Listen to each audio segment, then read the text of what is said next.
Part 1: The World They Built. Chapter 1: Two Girls, One Dream. Sophia Bennett had always been the kind of woman who entered a room and quietly rearranged the air inside it. She didn't announce herself with noise or perfume or the clickety-clack of heels on marble, though she wore all three. She announced herself with the kind of calm that made other people sit up straighter and speak more carefully. At 32, she was the executive director of Nexera Industries, the youngest woman to ever hold that title in the company's 40-year history. She handled mergers, client negotiations, international partnerships, and board presentations with an efficiency that her colleagues admired and her competitors feared. But none of that mattered as much to her as the woman who sat across the long mahogany conference table every Monday morning. Claire Whitmore, chairwoman of Nexera Industries, and the only person alive who knew every version of Sophia Bennett, the overachiever, the insomniac, the girl who used to cry in bathroom stalls during college exams, and the woman who had, for 5 years, carried a secret so enormous it had changed the shape of her life. They had met on the first day of college. Claire had walked into the dormitory carrying a cactus plant and a framed photograph of her favorite actor, announcing very loudly that she needed a roommate who wouldn't steal her snacks or judge her for rewatching the same romantic comedy 4 times in a row. Sophia, already alphabetically assigned to the same room and sitting on her bed with a highlighter in hand, had looked up and said, "I don't eat junk, and I have never watched a movie more than once. But I will not judge you." They had been inseparable ever since. 22 years of friendship had made them something closer than sisters. Claire knew when Sophia was anxious before Sophia knew it herself. Sophia knew when Claire was pretending to be fine by the exact way she stirred her coffee, clockwise when she was happy, counterclockwise when she was not.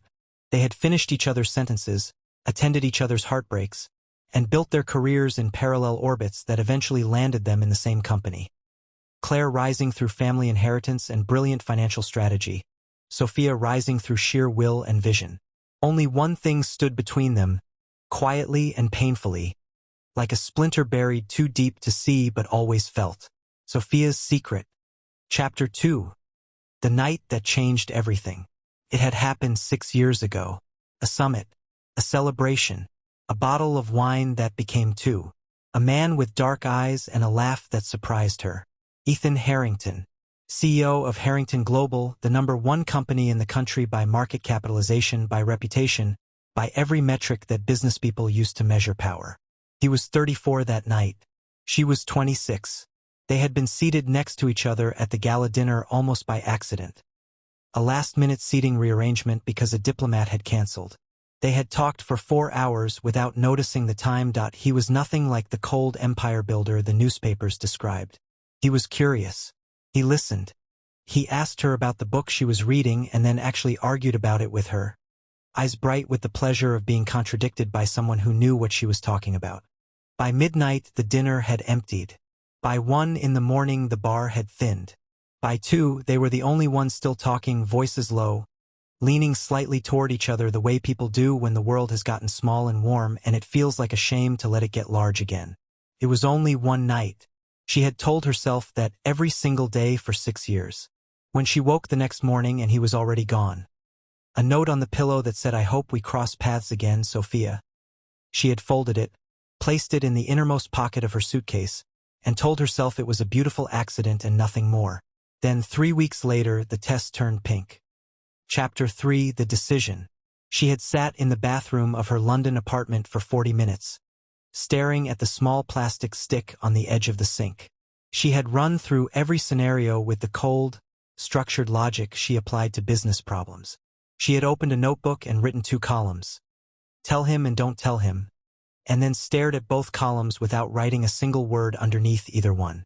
The fear was not about her. She could handle anything that came at her. She always had. The fear was about what came after telling him. Ethan Harrington was not just a man. He was an institution. His family was old money, old name, old expectations. His mother was photographed at charity galas. His father had sat on the boards of 3 national banks. They had opinions about everything, most of all about the kind of woman who belonged in their world. What if they take my baby? She thought. What if they decide I am not enough, not the right background, not the right pedigree, and they use every lawyer their money can buy to take Noah from me? The thought was irrational. She knew that. But fear doesn't ask permission to be irrational. It simply arrives and makes itself at home. She called Claire. Not to tell her everything, not yet. Just to hear her voice. "You sound weird," Claire said immediately, because she always knew. "I'm fine," Sophia said. "You're lying," Claire said. "You stir your tea counterclockwise when you're lying. You can't see me stirring tea." "I don't need to," Sophia almost told her then. The words were right there, pressing against the inside of her chest. But something held them back. A strange protective instinct, not just for herself but for Claire too. If Claire knew, Claire would feel responsible. Claire would try to fix it. And this was not something that could be fixed by anyone but Sophia herself. So she made her decision alone. She would go abroad. She would have the baby. She would raise him. She would return when she was strong enough, established enough, grounded enough that no one, no family, no court, no name, could shake her standing. She left for Edinburgh 3 months later. She told everyone at work it was a secondment opportunity, a satellite office she was setting up. Claire cried at the airport and made her promise to video call every Sunday. Sophia promised and cried too, though she turned her face away so Claire wouldn't see. Chapter 4. Noah. He was born on a Tuesday in February, at 6:42 in the morning, when the Edinburgh sky was the pale gray of old silver. 7 pounds, 3 ounces, dark hair, eyes that were, in the first hours, the unfocused navy of all newborns, but which settled within weeks into a warm, clear hazel that Sophia recognized with a quiet, aching certainty. She named him Noah James Bennett. She did not put a father's name on the birth certificate. The first time she held him properly, not in the rushed, exhausted blur of delivery, but calmly, the next morning, sunlight coming thin and cold through the hospital window. She looked at his face for a long time and said, very quietly, "I am going to give you everything. Promise. Just you and me." Noah, being 5 hours old, had no opinion on this. He yawned. Sophia laughed for the first time in months. Chapter 5. 4 years in Edinburgh. They built a life. It was smaller than the one Sophia had imagined for herself at 22. But it was warmer. She worked remotely for Nexera, climbing steadily. She hired a wonderful nanny named Margaret, a retired schoolteacher with silver hair and an inexhaustible supply of patience, who treated Noah as though he were her own grandchild and called Sophia "my dear girl," in a way that made Sophia's throat tighten every time. Noah grew into a boy who was, in all the best and most terrifying ways, exactly like his father. He was curious about everything. He asked questions that had no easy answers. Why is the sky blue on Tuesdays but gray on Saturdays? Why do fish not get thirsty? Why do people say goodbye if they're going to see each other again? He listened with his whole body, leaning forward, eyebrows slightly raised, in a posture that Sophia recognized from a single dinner 6 years ago and tried very hard not to think about. He was also kind. Instinctively, almost inconveniently kind. He once cried at the park because he stepped on a snail. He insisted on saving the last biscuit for Margaret. He told Sophia, at the age of 3, that she looked tired and that she should rest and that he would watch his own cartoons without making noise. Claire visited twice a year. She adored Noah with the full, uncomplicated force of a woman who had no children of her own yet and poured all of that love into her best friend's son. She called him "my little man" and brought him books and toy trains and once, memorably, a remote-controlled dinosaur that roared at inappropriate volumes and which Margaret quietly hid behind the washing machine. Claire had asked once gently about Noah's father. "He doesn't know," Sophia had said simply. Claire had looked at her for a long moment. That look Sophia knew, the one that meant "I have 20 questions and I will ask none of them right now because I can see you're not ready." Then she had nodded and poured them both more wine and said, "Okay, when you're ready." She never pushed. That was the kind of friend Claire was. Part 2. Coming Home. Chapter 6. Return. Sophia came home in September when Noah was 4.5 and had strong opinions about the color of his backpack, blue, specifically navy, not sky blue. There was a difference, he was very clear on this, and had recently discovered that he could negotiate. London felt the same and completely different, the way a childhood bedroom does when you see it as an adult. Nexera's headquarters were in the heart of the city. Her promotion to executive director had been finalized while she was still in Edinburgh. Claire had called her screaming with excitement, and Sophia had sat on the floor of her Edinburgh kitchen and cried in a way that was about the job but also about everything else, all the weight she had carried, all the years. She found a flat in Kensington. She enrolled Noah in a small, gentle primary school nearby.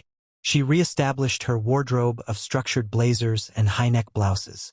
She looked, to anyone who saw her walking through Nexra's glass lobby on her first day back, exactly like a woman who had everything completely under control. Only Claire, who was waiting for her in the lobby with a coffee and a very tight hug that lasted slightly too long, knew otherwise. "You're home," Claire said into her shoulder. "I'm home," Sophia said.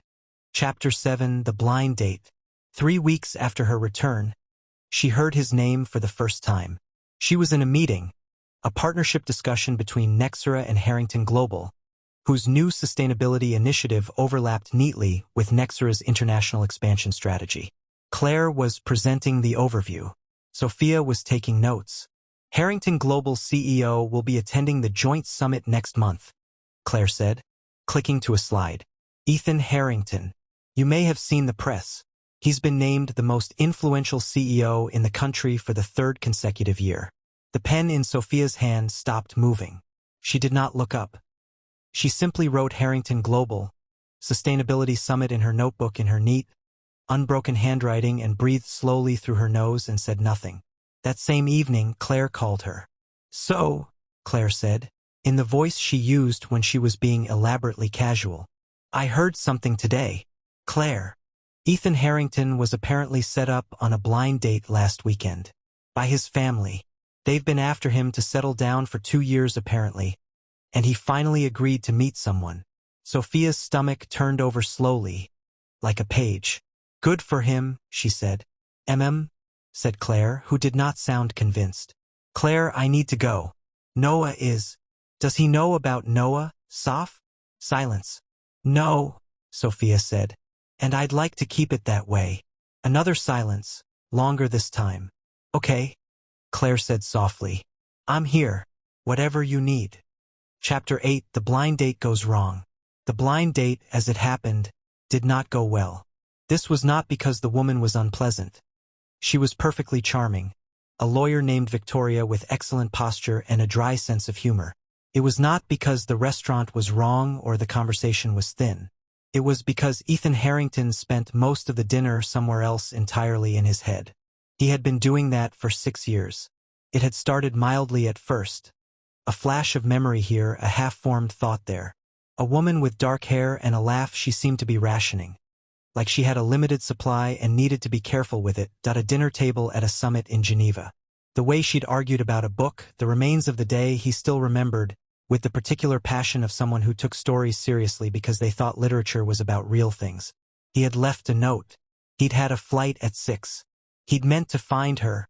He had spent the next 2 weeks trying to find her, actually, asking around at the summit's organizing committee, calling the hotel, searching for a Sophia Bennett at every business directory he could access.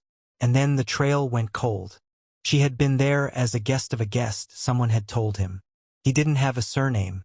He had only a first name, a face, and the memory of 4 hours that had felt more real than most of the past year. 6 years. He had largely made peace with it, or told himself he had. Then his family had said the name Nexra Industries in connection with the summit, and someone in his office had forwarded him a press piece, and he had opened it on his phone and seen a photograph of Nexra's new executive director at a ribbon-cutting ceremony, and the breath had gone out of him so completely that his assistant had asked if he was all right. Sophia Bennett, executive director, Nexra Industries. Dark hair. That expression. Composed, precise, a slight tilt of the chin. Her. So he was sitting across from Victoria, who was being perfectly lovely, and he was thinking about a woman he had met once 6 years ago, who had apparently been 20 minutes away from him this entire time building a career that rivaled his own, and whom he was due to meet in a professional capacity in 4 weeks at a joint summit. The thought that something might have come of that night, that there might be consequences he had never been told about, had not yet occurred to him. It would. Soon. But that evening, sitting across from Victoria and smiling at the right moments, he was simply thinking, "She's here. She came back. And I am going to see her again." Chapter 9: a small voice. The summit preparation meetings began.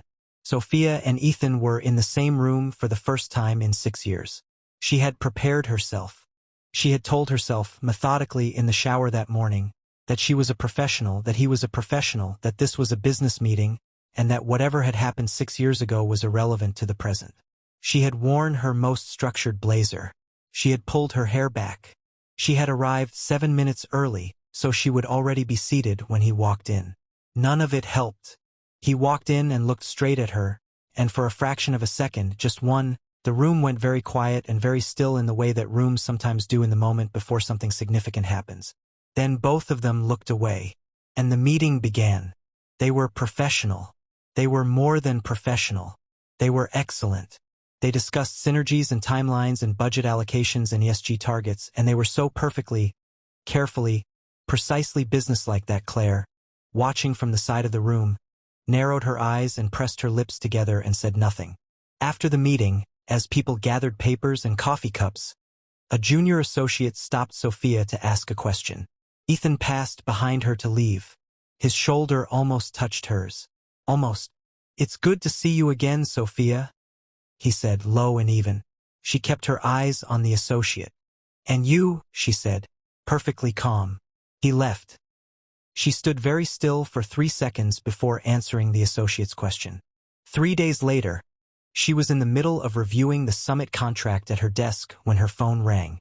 An unknown number, but a local one. "Ms. Bennett? This is St. George's Primary School. There's been an accident, your son, Noah. He fell off the climbing frame during play and hit his head quite hard. He's been taken by ambulance to Royal Cross Hospital. They're assessing him now, but the hospital has asked me to call you urgently." The world became very small and very loud at the same time. She was already standing, already reaching for her coat. Chapter 10 Blood Type. Royal Cross Hospital. The children's ward. A corridor that smelled of antiseptic and something sweetly medicinal. She had run. She had actually run, coat half on, through the lobby into a taxi across the hospital car park. She had said Noah's name at the reception desk and they had taken her straight through. He was conscious. That was the first thing they told her. Conscious and crying for her, which was terrible and wonderful at the same time. He had a gash on the back of his head and a moderate concussion. They wanted to do a scan. They needed to keep him overnight. And then the nurse, gently but with the directness of someone who needed an answer quickly, had said, "His blood type is O-negative. We don't have O-negative in our current stock here. There's a shortage across the board this week. We'll need to source it. Is there any family member who could be tested? Parents? Siblings?" "I can," Sophia said immediately. "Test me. I'll give whatever he needs." She was tested. She sat in the small side room and waited, one hand pressed flat against her thigh to stop it trembling. The nurse returned with a look that was gentle but apologetic. "I'm so sorry, Ms. Bennett. You're A-positive. You can't donate to an O-negative patient. The blood types aren't compatible. It often happens that parents and children have different types. It doesn't mean anything is wrong." Sophia nodded slowly. She knew exactly what it meant. It meant Noah had inherited his blood type from his father. She sat in that side room for a moment longer than necessary and breathed. Then, a voice in the corridor. She looked up. Through the small rectangular window in the door, she saw the back of a dark-haired man in a suit jacket that she would have recognized anywhere, talking to a nurse, gesturing down the corridor with the quiet, controlled urgency of someone who was used to being listened to. She had no idea why Ethan Harrington was in this hospital. She was about to find out. Chapter 11 The same corridor. He had been there for a meeting, a charity board he sat on, concerning the hospital's new pediatric wing. His afternoon had been full. He had been on his way out when a nurse had rushed past and a colleague had mentioned, conversationally, something about a blood shortage for a child in the pediatric ward. Ethan Harrington was O-negative. He had known this his whole life. He was a universal donor. He had given blood 6 times. It was one of those small, concrete things he could do that felt genuinely useful in a life otherwise full of abstractions that he had turned back without thinking much about it. Told his assistant to cancel the next hour. Followed the signs to the blood donation point. They had taken his details. Blood type confirmed. O negative. They had explained briefly. A child, a concussion, a shortage. He had signed the paperwork without reading the name on it, which was not on the paperwork he was given anyway. Then a doctor had come out of a side room and paused at the desk, and Ethan had overheard something that stopped the air in his lungs entirely. The mother is A positive. The doctor was saying quietly to a colleague. Child is O negative. We found a match from another hospital. The blood is coming. But it's interesting, O neg in a child with an APOS mother means the father must carry the O neg allele. Family genetics. Ethan stood very still. He was O negative. He had met Sophia Bennett 6 years ago at a summit in Geneva. She had been gone for 5 years. She had returned with a child who was 4 years old. The mathematics arranged itself in his mind without his permission. He turned his head slowly, and through the small rectangular window in the door of the side room, he saw her. Sophia, sitting on a plastic chair with her coat half on and her hair escaping from its clip and her face doing that thing it did when she was holding herself together with everything she had. Perfectly still, too still, the stillness of a person who is not actually calm at all. He didn't go in immediately. He stood in that corridor for perhaps 30 seconds, long enough for the thought to become something more than a thought. Long enough for maybe to become something closer to yes. Then he knocked on the door. Chapter 12, The Confrontation. She looked up. Her face did something complicated. A flash of something that might have been relief, or terror, or both, before it settled back into that controlled stillness. Ethan, she said. Her voice was perfectly level. Sophia. He stepped in and closed the door quietly behind him. He didn't sit. How is he? A pause. How do you know about? I was here. For the board meeting. I heard about the O-negative shortage. I came to donate. He paused. They told me the mother was A positive. The silence that followed was the loudest thing Sophia had ever sat inside. Ethan. My blood type is O negative, he said quietly. You know that. She closed her eyes. Is he mine? The question was so simple, so direct. No anger in it yet. Just the stripped-down need of a man who needed the truth more than anything else in that moment. Ethan. Sophia. Please. His voice cracked, barely on the second word. Just enough. Is he mine? She opened her eyes and looked at him. And then, because she was too tired and too frightened and too in love with her son to keep lying in the corridor of the hospital where he was lying with a bandage on his head, she said, yes. Chapter 13, Why She Did It. He sat down. Not immediately. He stood for another moment, one hand pressed against the doorframe, and then he sat in the chair across from her, and they looked at each other across the narrow width of the room. Why? He said. Not with anger. With something more painful than anger. With the controlled bewilderment of a person trying very hard to understand something that is hurting them. Because I was afraid, she said. Afraid of what? She looked at her hands. Of your family. Of what they would think. Of what it would mean, a woman they'd never met, no connection to your world, showing up with a child. I thought. She stopped, steadied herself. I thought they would take him from me. I thought you would take him from me. Lawyers and family names and money and… I knew I couldn't fight that, Ethan. Not then. I had nothing. I was 26 years old and terrified, and I made a decision that I thought was protecting him. You thought I would take my own child from his mother? I didn't know you, she said. And it came out quietly but clearly. I knew you for one night. I knew how you looked in a room, how much power you had. I knew your family name was in newspapers and boardrooms. I didn't know what kind of man you were. He was quiet for a long moment. I looked for you, he said. After Geneva. For weeks. I didn't have your surname. I called the summit committee 3 times. They told me you'd come as a guest of a guest, and they didn't have your details.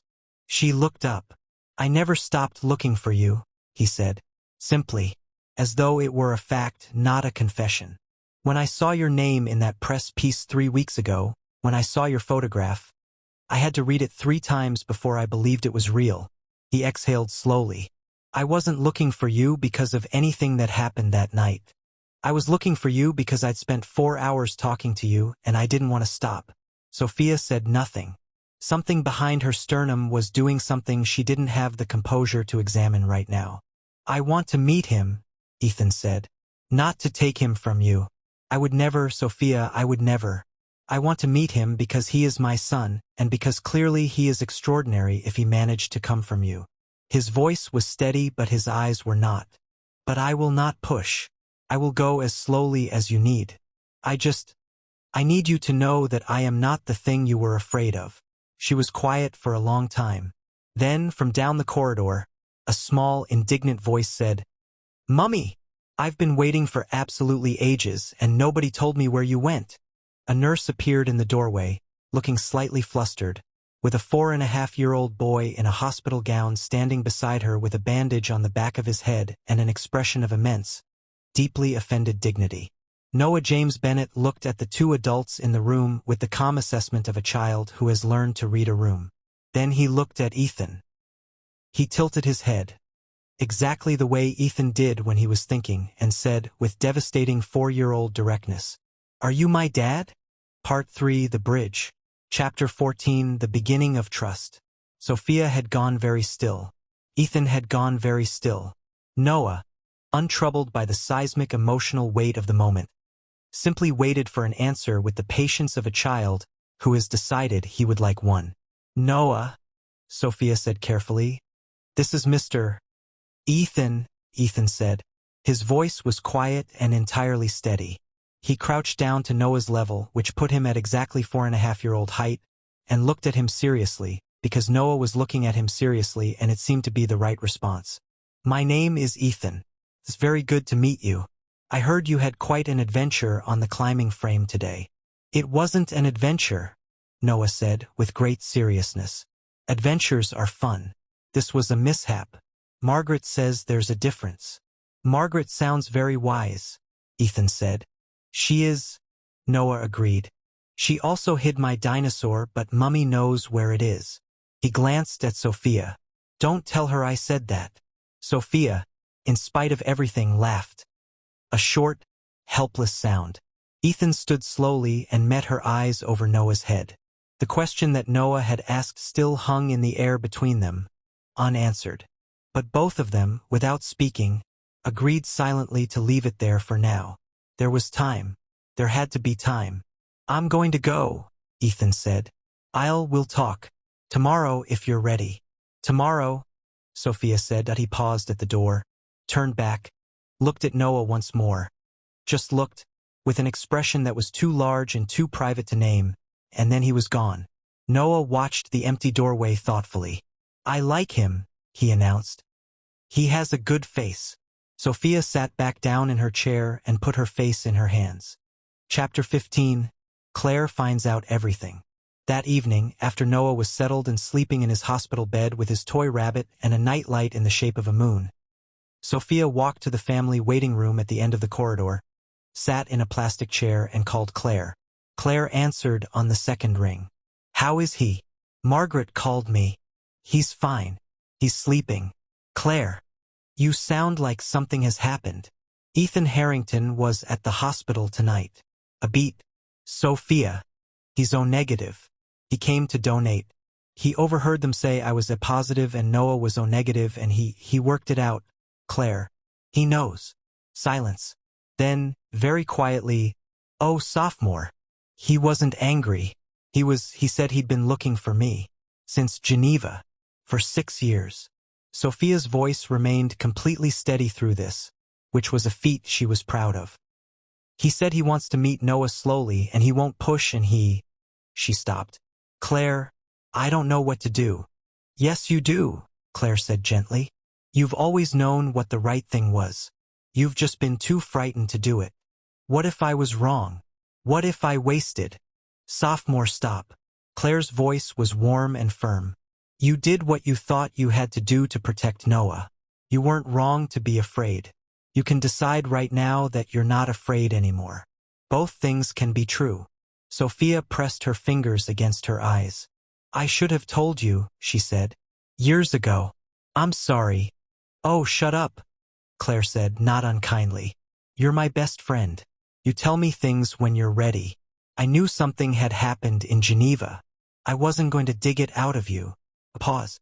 I did always suspect, for what it's worth. Noah has his eyes. Sophia laughed, briefly, wetly. Get some sleep, Claire said. I'll come first thing in the morning with terrible hospital coffee, and we'll figure out the rest. Chapter 16, Kabir and Claire.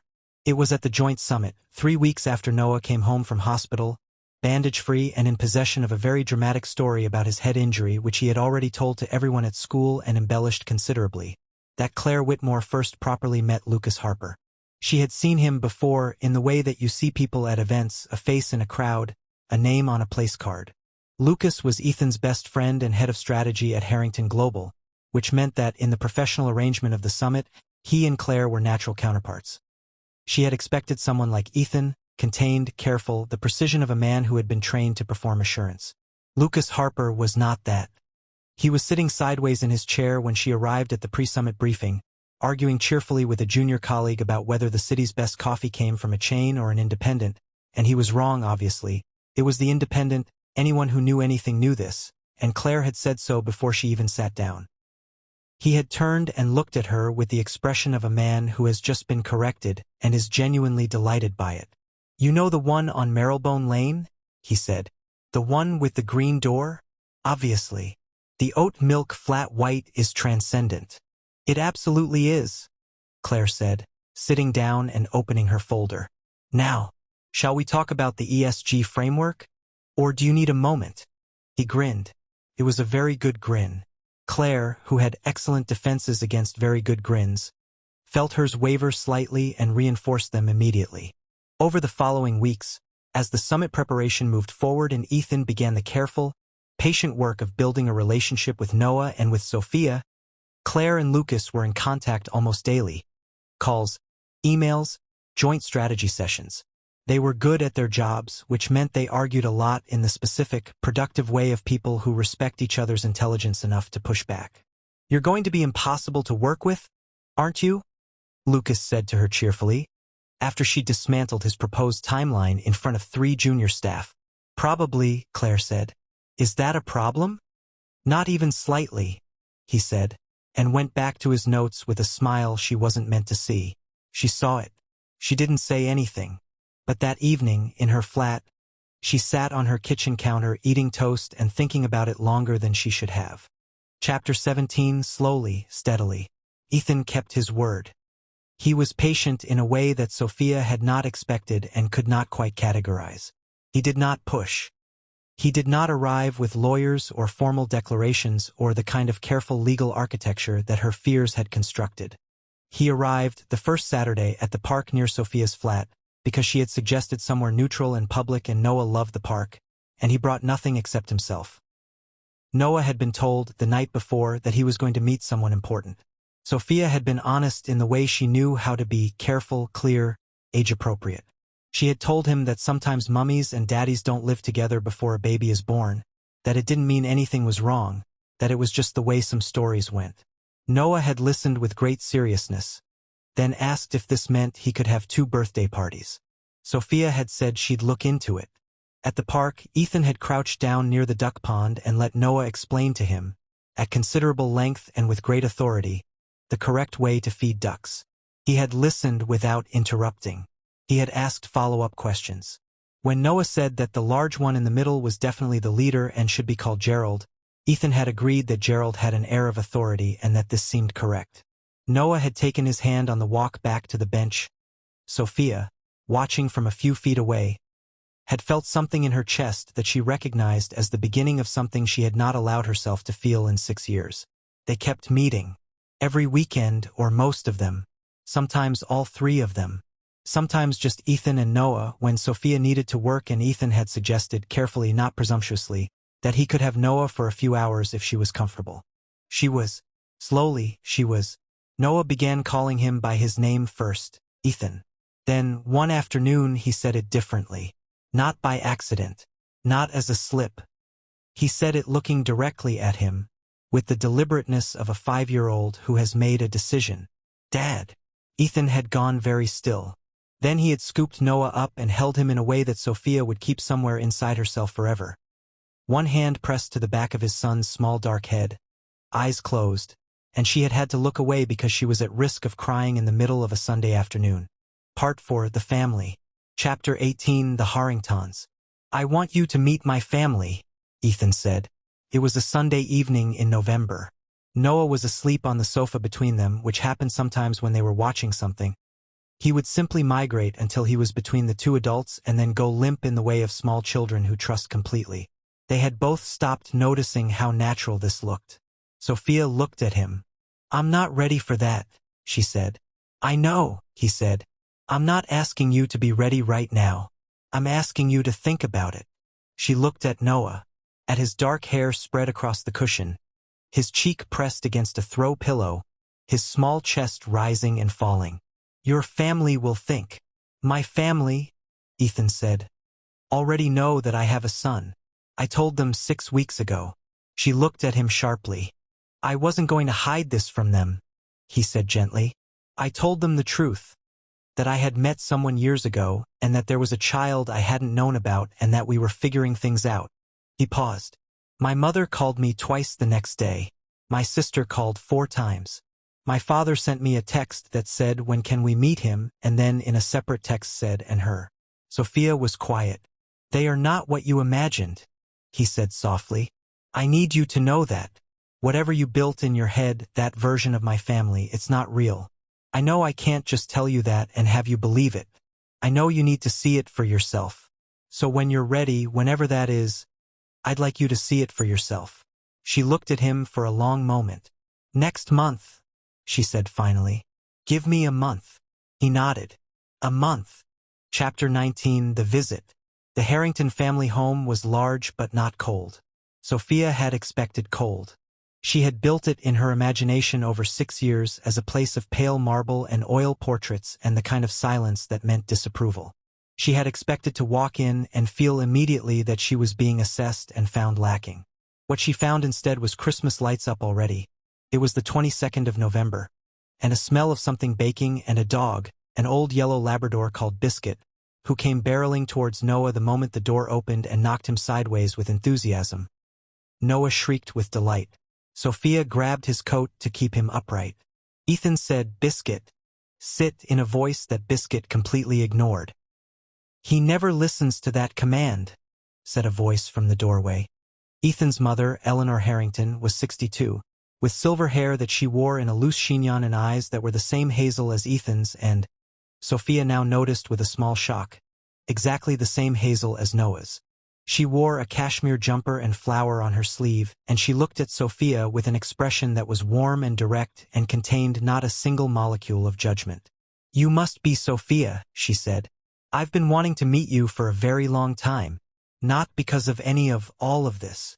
She gestured vaguely at the space between them. "Just because Ethan talked about a woman he met in Geneva for literally years, and I'm very glad to know she exists." Sophia did not know what to do with this. She stood holding it awkwardly for a moment.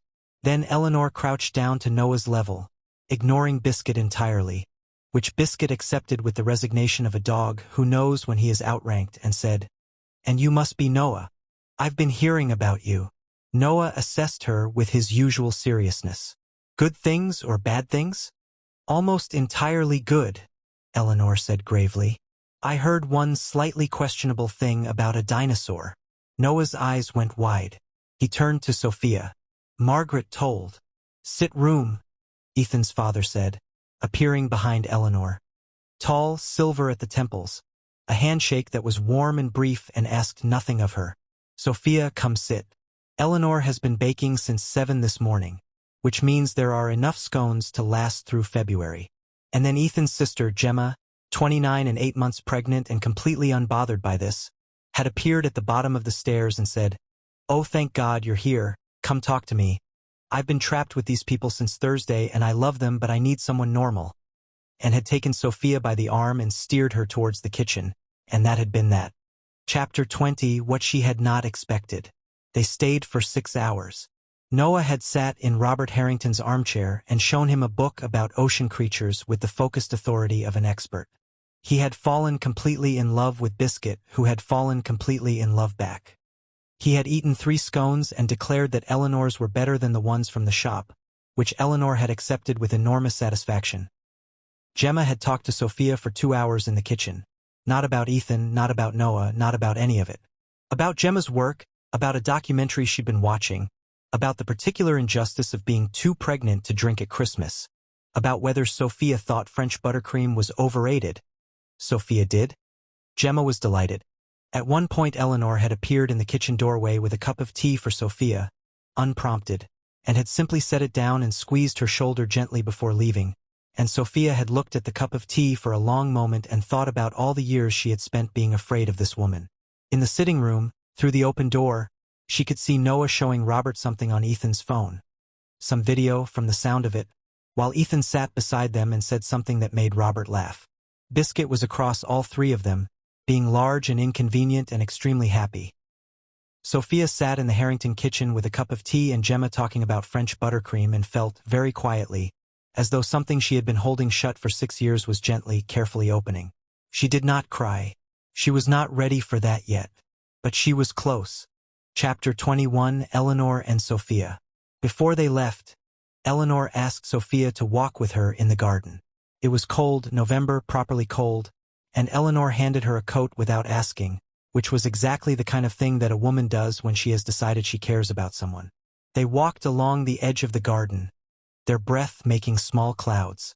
"I want to say something," Eleanor said, "and I want you to hear it without arguing, because I suspect you have a tendency to argue with things that make you uncomfortable." Sophia said nothing, which Eleanor correctly interpreted as assent. "You protected my grandson," Eleanor said. "For 5 years in a foreign country by yourself you gave that child everything he has, his kindness, his curiosity, his confidence, his good heart. I can see it in him. Every bit of it came from you." She paused. "I understand why you were afraid of us. I'm not going to pretend that's not reasonable, given who we are and what that can look like from the outside. But I need you to know that this family as it actually is, not as it appears in newspapers, this family does not take. We only add." She looked at Sophia steadily. "You are not a complication to be managed. You are Noah's mother. That makes you ours. Whether you and Ethan, whatever happens between you two, that doesn't change what Noah is to us, and it doesn't change what you are." Sophia stood in the cold November garden and looked at this woman. "I wasted 5 years," she said quietly. "I wasted 5 years," she said quietly. "No," Eleanor said firmly. "You kept your son safe and you built a life that made him who he is. Not a single minute of that was wasted." She paused. "But you can stop running now if you'd like." Sophia pressed her lips together. "Yes," she said after a moment, very quietly. "I think I'd like that."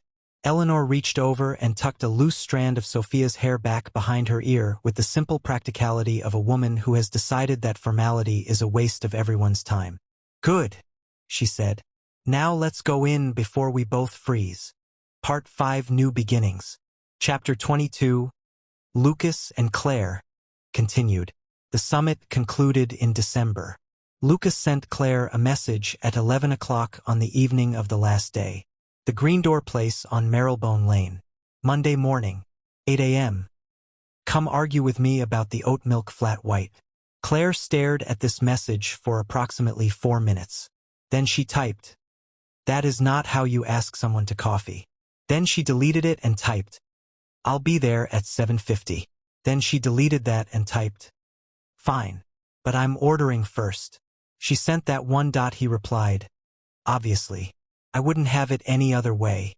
She sat on her bed in her hotel room and smiled at her phone, and then told herself very firmly to stop smiling at her phone. She met him at 7:52. He was already there, sitting at the small table by the window, 2 coffees on the table, reading something on his phone with the focused expression of a man who has just realized he was wrong about something and is processing this. "I ordered for you," he said without looking up. "I told you I was ordering first. You were 2 minutes late. I was early. You were less early than me." He looked up. "Oat milk flat white. If I got it wrong I'll drink yours and you can have mine."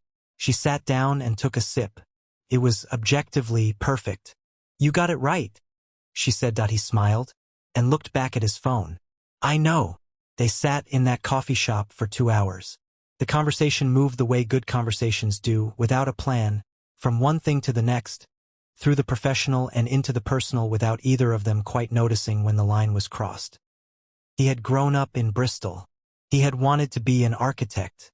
He had met Ethan at university and they had been best friends with the uncomplicated fidelity of people who recognized in each other the same fundamental commitment to taking things seriously. He was funny in the specific way of people who use humor because they care about things too much to be earnest about them all the time.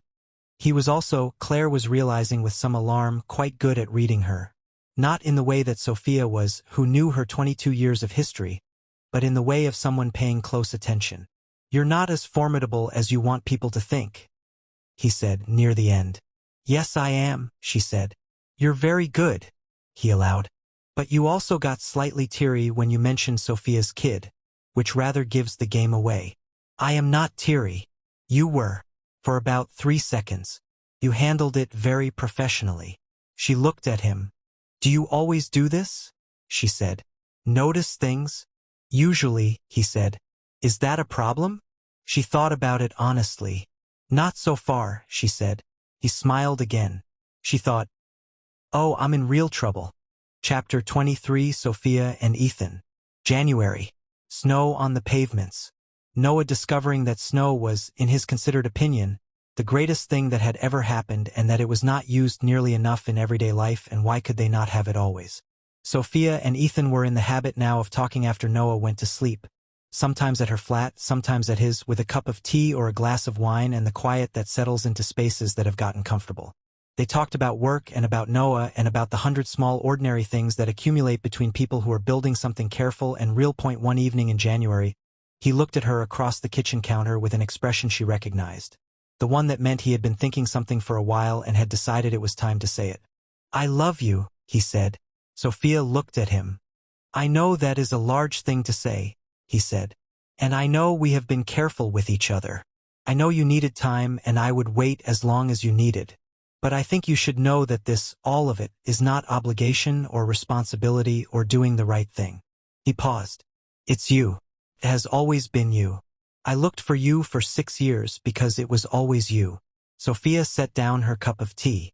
She thought about the note on the pillow in Geneva, the pink test in the London bathroom, the Edinburgh hospital where Noah was born, the Royal Cross Hospital corridor, the Harrington Garden in November, Eleanor's hands, Gemma's laugh.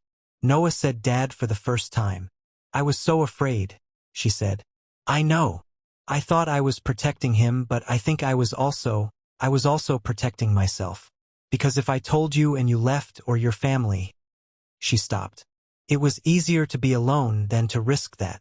"I know," he said again gently. "I'm not afraid anymore," she said. It was the same thing she had said to herself in an Edinburgh bathroom 6 years ago, except this time she meant it completely differently.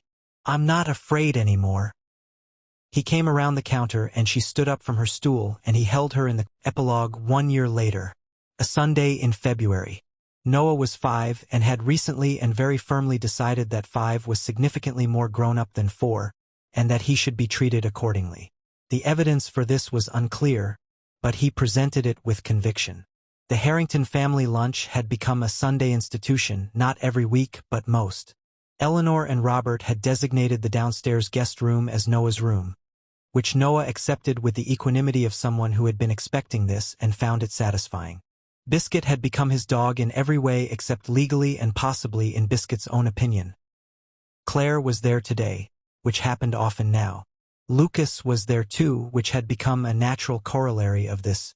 He and Claire had become, over 12 months of coffee at the Green Door place and working lunches that ran long and one memorable argument about sustainable architecture that had somehow ended with both of them laughing in the rain outside his office at 9 in the evening, the kind of couple that seemed inevitable in retrospect. Gemma had had her baby. A girl, Iris, for months old, currently being held by Noah with the careful seriousness of a child who has been told 3 times to support the head. Iris seemed cautiously satisfied by this arrangement. "She likes me," Noah said. "She tolerates you," Gemma said. Which, for Iris, is equivalent to love. "It means the same thing," Noah said sagely. and looked back at Iris with enormous satisfaction. Ethan stood at the kitchen counter with his father, making the kind of unhurried conversation that men make when they are comfortable with each other and the afternoon is long. Sophia sat beside Eleanor at the kitchen table, both of them with tea, watching Noah with Iris in the next room through the open door. "He's a good boy," Eleanor said. "He is," Sophia agreed. "That's you," Eleanor said. 5 years of just you." "Partly," Sophia said. She looked through the doorway at Ethan, at the set of his shoulders, the way he gestured when he talked, the particular quality of his attention. "He has good material." Eleanor smiled into her tea in the living room. Noah looked up from Iris and caught Ethan's eye through the doorway. "Dad," he said. Iris smiled at me. "She did," Ethan said seriously. "I saw. I think she likes me more than Biscuit." "That's a bold claim," Ethan said. "Let's not tell Biscuit." Biscuit, who was under the table at Robert's feet, opened one eye and closed it again. Claire leaned over to Lucas on the sofa and said something in his ear. He laughed. The real laugh, the one that reached his eyes, and covered her hand with his. Outside the windows, February light came through pale and clean. Inside it was warm and loud and full. Sophia sat with Eleanor's tea and the sound of her son's voice and the life that had been, for 5 years, so carefully, anxiously, and lovingly built alone, and felt it expand, finally, to include everything it had always been missing. The end.